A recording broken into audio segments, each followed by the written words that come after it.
Hi hello ನಮಸ್ಕಾರ ಸ್ನೇಹಿತರೆ, ನಿಮ್ಗೆಲ್ಲರಿಗೂ UK ಅಂಬಾರಿಗೆ ಪ್ರೀತಿಯ ಸ್ವಾಗತ. ಸ್ನೇಹಿತರೆ, ಈ ಒಂದು ದೇಶದಲ್ಲಿ ಫೇಸ್ಬುಕ್ ಇಲ್ಲ, ಯೂಟ್ಯೂಬ್ ಇಲ್ಲ, ಗೂಗಲ್ ಸಹ ಇಲ್ಲ. ಇಲ್ಲಿ ವಾಸ ಮಾಡುವ ಜನಗಳಿಗೆ ಹೊರಗಿನ ಪ್ರಪಂಚದ ಬಗ್ಗೆ ಅರಿವೇ ಇಲ್ಲ. ಇಲ್ಲಿ ಜನ ಉಟ್ಕೊಳ್ಳುವ ಡ್ರೆಸ್ ನಿಂದ ಹಿಡಿದು ತಮ್ಮ ಹೇರ್ ಸ್ಟೈಲ್ ನವರೆಗೂ ಗೌರ್ಮೆಂಟ್ನೇ ಡಿಸೈಡ್ ಮಾಡುತ್ತೆ. ಇದನ್ನ ಕೇಳಿದ ಮೇಲೆ ನಿಮ್ಗೆ ಶಾಕ್ ಅನಿಸಬಹುದು.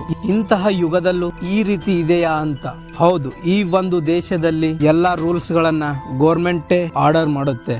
ನೀವೇನಾದ್ರೂ ರೂಲ್ಸ್ ಕೇಳದೆ ಗೌರ್ಮೆಂಟ್ ಲೀಡರ್ ಬಗ್ಗೆ ಜೋಕ್ ಮಾಡಿದ್ರೆ ಜೀವವೇ ತೆಗೆದು ಬಿಡ್ತಾರೆ. ಹಾಗಾದ್ರೆ ಯಾಕೆ ಆ ದೇಶ ಅಷ್ಟು ವಿಚಿತ್ರ ರೂಲ್ಸ್ ಗಳನ್ನ ಫಾಲೋ ಮಾಡುತ್ತೆ?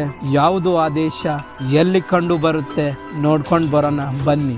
ಆ ದೇಶ ಬೇರೆ ಯಾವುದೂ ಅಲ್ಲ, ಅದೇ ಉತ್ತರ ಕೊರಿಯಾ. ಹೌದು ಸ್ನೇಹಿತರೆ, ಈ ಉತ್ತರ ಕೊರಿಯಾ ಅನ್ನುವುದು ಒಂದು ನಮ್ಮ ಏಷ್ಯಾದ ಪೂರ್ವ ಭಾಗದಲ್ಲಿ ಕಂಡು ಬರುತ್ತೆ. ಇದರ ಪೂರ್ಣ ಹೆಸರು Democratic People's Republic of Korea. ಇದರ ದಕ್ಷಿಣ ಭಾಗದಲ್ಲಿ ಸೌತ್ ಕೊರಿಯಾ ಅಂತ ಇನ್ನೊಂದು ದೇಶ ಇದೆ. ಈ ಉತ್ತರ ಕೊರಿಯಾ ಚೀನಾ ಮತ್ತು ರಷ್ಯಾ ಜೊತೆ ತನ್ನ ಬಾರ್ಡರ್ ಅನ್ನ ಶೇರ್ ಮಾಡಿದೆ ಮತ್ತು ಇದರ ಕ್ಯಾಪಿಟಲ್ ಸಿಟಿ ಬಂದ್ಬಿಟ್ಟು ಪೈಂಗಾಂಗ್. ಇಂತಹ ದೇಶದಲ್ಲಿ 2.6 ಕೋಟಿ ಜನ ಇದ್ದಾರೆ. ಇಷ್ಟು ಜನ ಇರುವ ಈ ದೇಶದಲ್ಲಿ ಯಾಕೆ ಈ ರೀತಿ ರೂಲ್ಸ್ ಮಾಡ್ತಾರೆ ಅಂತ ನೋಡ್ಕೊಂಡು ಬರೋಣ ಬನ್ನಿ. ಸ್ನೇಹಿತರೆ, ಈ ದೇಶದ ಸುಪ್ರೀಂ ಲೀಡರ್ ಅಂದ್ರೆ ಕಿಮ್ ಜಾಂಗ್ ಹುನ್. ಇವರೇ ಸ್ವತಃ ತಮ್ಮ ಕಂಟ್ರಿಯನ್ನ ಕಂಟ್ರೋಲ್ ಮಾಡ್ತಾರೆ. ಇವರ ಕೈಯಲ್ಲಿ ಗೌರ್ಮೆಂಟ್, ಮಿಲಿಟರಿ, ಮೀಡಿಯಾ ಎಲ್ಲವೂ ಇವರ ಇನ್ಫ್ಲೂಯೆನ್ಸ್ ನಲ್ಲಿ ಇರುತ್ತೆ. ಇವರ ಬಗ್ಗೆ ಯಾರಾದ್ರೂ ಕೆಟ್ಟದಾಗಿ ಮಾತಾಡಿದ್ರೆ ಕಂಪಲ್ಸರಿ ಆಗಿ ಅವರಿಗೆ ಪನಿಷ್ಮೆಂಟ್ ಕೊಡ್ತಾರೆ. ಸ್ನೇಹಿತರೆ, ನಮ್ಗೆಲ್ಲರಿಗೂ ಗ್ಲೋಬಲ್ ಇಂಟರ್ನೆಟ್ ಆಕ್ಸೆಸ್ ಇದೆ.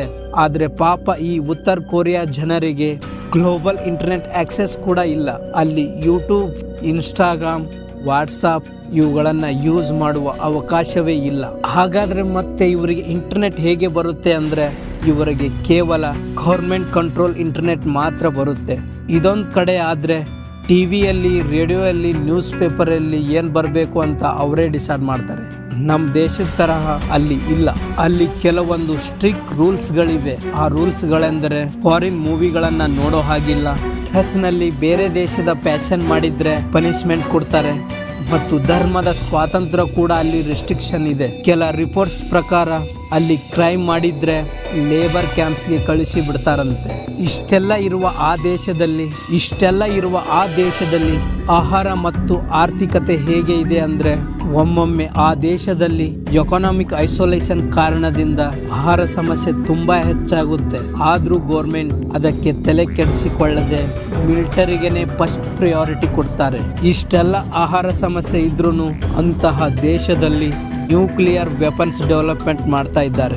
ಇವರು ನ್ಯೂಕ್ಲಿಯರ್ ವೆಪನ್ಸ್ ತಯಾರು ಮಾಡೋದ್ರಿಂದ ದೊಡ್ಡ ದೊಡ್ಡ ದೇಶಗಳೇ ಈ ದೇಶದಿಂದ ಅಲರ್ಟ್ ಆಗಿವೆ. ಇಷ್ಟೆಲ್ಲ ಅಭಿವೃದ್ಧಿ ಹೊಂದಿದ್ರು ಇವರ ಡ್ರೆಸ್ ಕೋಡ್ ಬಗ್ಗೆ ಕೇಳಿದ್ರೆ ಬೆಚ್ಚಿ ಬೀಳ್ತೀರಾ. ಹೌದು, ಇಲ್ಲಿ ಜನರ ಹೇರ್ ಸ್ಟೈಲ್ ಕೂಡ ಗೌರ್ಮೆಂಟ್ ಡಿಸೈಡ್ ಮಾಡ್ತಾರೆ. ಜೀನ್ಸ್ ಹಾಕೋಕು ಬಿಡುವುದಿಲ್ಲ ಅಂತೆ. ಈ ದೇಶದಲ್ಲಿ ಫ್ರೀಡಮ್ ಅನ್ನುವ ಪದಕ್ಕೆ ವ್ಯಾಲ್ಯೂನೇ ಇಲ್ಲ. ಇಷ್ಟೆಲ್ಲ ಸ್ಟ್ರಿಕ್ಟ್ ರೂಲ್ಸ್ ಇರುವ ಈ ಒಂದು ದೇಶದಲ್ಲಿ ಇಲ್ಲಿನ ಜನರು ನಿಜವಾಗಿಯೂ ದುಃಖದಲ್ಲೇ ಬದುಕ್ತಾರ ಅಥವಾ ಸಂತೋಷದಲ್ಲಿ ಇರ್ತಾರ ಅಂತ ನಮ್ಗೆ ಅನ್ಸಬಹುದು. ಪಾಪ ಅವರು ಇದನ್ನೇ ನಾರ್ಮಲ್ ಲೈಫ್ ಇರಬಹುದು ಅಂತ ತಿಳ್ಕೊಂಡಿರ್ಬಹುದು. ನಿಮ್ಗೇನ್ ಅನಿಸುತ್ತೆ? ಆ ದೇಶವನ್ನ ನಮ್ಮ ದೇಶದ ಜೊತೆಗೆ ಕಂಪೇರ್ ಮಾಡಿ ನೋಡಿದ್ರೆ ನಮಗಿಂತ ಅವರಿಗಿಂತ ನಾವು ಅಜಗಜಾಂತರ ವ್ಯತ್ಯಾಸ ಕಂಡು ಬರುತ್ತೆ. ನಮ್ಮಲ್ಲಿ ಫ್ರೀಡಮ್ ಇದೆ. ನಮ್ಮ ದೇಶದಲ್ಲಿ ಎಲ್ಲರಿಗೂ ಅವಕಾಶಗಳಿವೆ. ಯಾವುದಾದರೂ ಧರ್ಮ ಸ್ವೀಕರಿಸಬಹುದು. ನಮಗೆ ಮಾತಾಡುವ ಹಕ್ಕಿದೆ, ಸಮಾನತೆ ಹಕ್ಕು ಇದೆ, ಸ್ವಾತಂತ್ರ್ಯದ ಹಕ್ಕು ಕೂಡ ಇದೆ ನಮ್ಗೆ. ನೋಡಿದ್ರಲ್ಲ ಸ್ನೇಹಿತರೆ, ಉತ್ತರ ಕೊರಿಯಾದ ಸ್ಟ್ರಿಕ್ಟ್ ರೂಲ್ಸ್ ಯಾವ ತರ ಇದೆ ಅಂತ. ಈ ವಿಡಿಯೋ ನೋಡ್ತಿರೋರಲ್ಲಿ ನೀವೇನಾದ್ರೂ ಉತ್ತರ ಕೊರಿಯಾಗೆ ಹೋಗಿ ಬಂದಿದ್ದೀರಾ ಅಥವಾ ಮುಂದೆ ಏನಾದ್ರೂ ಹೋಗೋರು ಇದ್ದೀರಾ? ಕಮೆಂಟ್ ಮಾಡಿ. ವಿಡಿಯೋ ಇಷ್ಟವಾದ್ರೆ ಲೈಕ್ ಮತ್ತು ಶೇರ್ ಮಾಡಿ. Thank you for watching.